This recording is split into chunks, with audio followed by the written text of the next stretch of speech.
నేను already industry నుంచి వచ్చినా కదా, మనం కథ రాసుకుందాం. కథ రాసుకొని అందరూ గుర్తుపడుతున్నారు కదా, థియేటర్లో టికెట్ దొరుకుతాయిరా, మన కథ రాసుకుందాం రా అని చెప్పిన. రాయన్నా అని చెప్పినాడు. స్కూల్ మా ఊరి సినిమా కథ అంతా రాసిన. ఆ కథ ఏందని, నా రియల్ లైఫ్లో ఏదైతే నీ సినిమా కోసం కష్టాలు పన్నానో అదే కథ రాసేసిన. ఓకే, రాసేసి ఫస్ట్ మూవీ అది, ఫస్ట్ సినిమా నాది. ఓకే, కథ రాసేసిన. ఎవరితో అయితే నేను ఊహించాలా, ఇది నాది నాకు అనుకో తెలిసిపోతుంది కదా మైండ్లోనే. రాసేసిన ప్రొడ్యూసర్ కోసం సెర్చ్ చేస్తామంటే కడపలో మహాదేవ్ రెడ్డి అని ఉన్నాడు. ఆయన నేను పెడతాలే మహేష్ అన్నాడు. సరేనా ఇంత అవుతుందని 30,000 అడ్వాన్స్ ఇచ్చినాడు.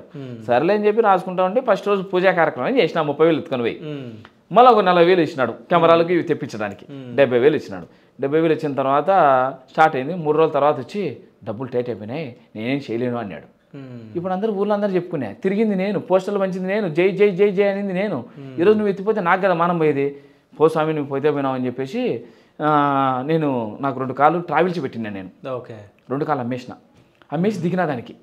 2 రోజులు షూట్ వెళ్తా ఉంటే మంజునాథ్ రెడ్డి గారు మాకు అక్కడ పరిచయం విన్నారు. ఆయన ఏంటంటే ఆయనకు ఈ క్యారెక్టర్ చేయాలని ఆశ. వచ్చినాడు, మహేష్ నేను చేస్తాను మహేష్ అన్నాడు. సరేనా ఆయన హ్యాండ్ ఇచ్చినారు కదా, మిగతా డబ్బులు మీరు పెట్టండి, క్యారెక్టర్ డెవలప్ చేస్తాను, ముందుకు వెళ్ళిపోదాము నాన్న. సర్లే అని చెప్పి ఆయన డబ్బులు పెట్టినాడు, నేను ఇంత పెట్టినా, ఆయన ఇంత పెట్టినాడు. మా డైరెక్టర్ వచ్చేసి ఏం చేసినాడంటే, మేము ఒక డైరెక్టర్ పెట్టుకున్నాం ముందు, ఆయన ద్రోహం న్యాయం దొమ్మం అంటున్నాడు.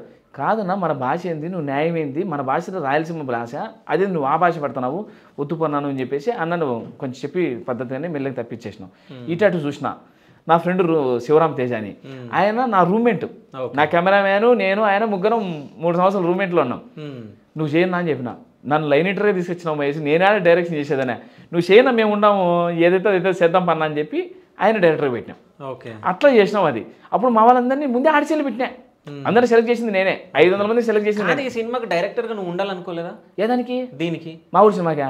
నాకు చేత కదా, నాకేట తెలుస్తుంది. ఓకే, నాకు మరి పులివెందుల మహేష్ డైరెక్టర్ అని ఉంటది కదా నీది. మా ఊరి సినిమాకేనా ఇది, స్కూల్ లైఫ్కేనా?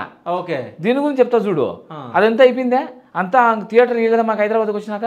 మా రాయలసీమ రిలీజ్ చేసుకున్నామా, ఒక థియేటర్లోనే 18 లక్షలు వసూలు రాసినాం కలెక్షన్, హౌస్ఫుల్ 38 రోజులు. అంటే ఎంత అయింది దానికి ఆ మూవీకి? తక్కువైంది లేన్న, ఆయన పెట్టినాడు కాబట్టి ఇంక చెప్తే బాగుంటుంది కదా అని గమ్మనుండా. ఆయనకి ఎంత వచ్చినాయో తెలియదు, మాకు డిస్కషన్ రాలే. తర్వాత ఆయన సపరేట్ సినిమా తీసుకుని నేను సపరేట్. లాస్ అయ్యారా లేకుంటే అక్కడికి సరిపోయింది, కొంచెం బెటర్ గానే ఉంది అన్నట్టు? నాకైతే లాస్ అన్నా, నాకు డబ్బులు రాలే. మళ్ళీ ఆయనకి ఎంత వచ్చినా లేదు నాకు తెలియదు కానీ, ఎందుకంటే మెయిన్ ప్రొడ్యూసర్ ఆయన పేరే వేయించినాం. అదే డబ్బులు పెట్టినావు కదన్నా, నీ పేరే వేసుకో, మేము బ్యాక్గ్రౌండ్ ఉంటాం. మాకు అగ్రిమెంట్ రాయించాడు, అగ్రిమెంట్ ఉంది 33% నాకు సినిమాలు ఎంత వచ్చినా కూడా. సో కానీ రాలే అంటే ఆ తర్వాత ఎంత వచ్చింది కదా మేము కూడా పట్టించుకోలేదు. సరే ఆయన మనం నమ్మి వచ్చాం కదా ఏం లేనప్పుడు అని చెప్పి వదిలేసినాం.